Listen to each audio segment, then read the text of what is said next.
এত বেশি স্ক্যাটার্ড হয়ে গেছে এখন দেখার ক্ষেত্রটা, অনেক বেশি কাজ দেখার সুযোগ হয়তো আমাদের ঘটে না। আমাদের তো নিজস্ব চয়েসের জায়গা থাকে, নানা রকমের কন্টেন্ট, ওয়ার্ল্ড ওয়াইড বিভিন্ন কন্টেন্ট দেখে হয়তো এঙ্গেজ থাকতেছি।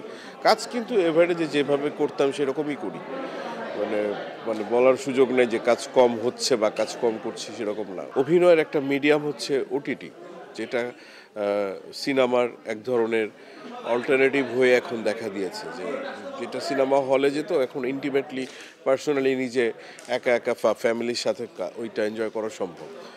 আমার কাছে মনে হয় না যে ওটিটি আসলে আমাদের দেশে এখনো ওই প্রফেশনাল জায়গায় পৌঁছায়নি, যেখানে অ্যাজ এ দর্শক বা অ্যাজ এ পারফর্মার সেই ধরনের রিস্ক ফিল করার বিষয়টা কিন্তু ওটিটির ক্ষেত্রে আসে নাই। যে ওটিটির মাধ্যমে যদি কোনো রিস্কের কথা বলেন, আমার মনে হয় না সেরকম। হয়তো বা ওটিটির কারণে এক ধরনের অ্যাক্টর বা এক ধরনের ডিরেক্টর বা একটা কমিউনিটির লোকরা হয়তো অনেক বেশি কাজ করছেন, এটা হয়তো বা হতে পারে অনেক ক্ষেত্রে।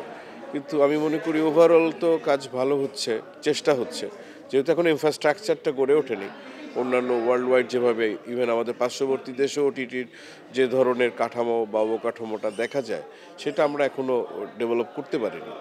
আমি তো অভিনয়ের যদি জগতের কথা বলেন, আমি জাস্ট এক দুটো স্টেপ দিয়েছি। আমি এখনও ওই পথে যেতে পারিনি যে পথটা আমার সামনে রয়েছে বা যেখানে যেতে চাই, তার ধারে কাছেও যাওয়া সম্ভব হয়নি এখনো।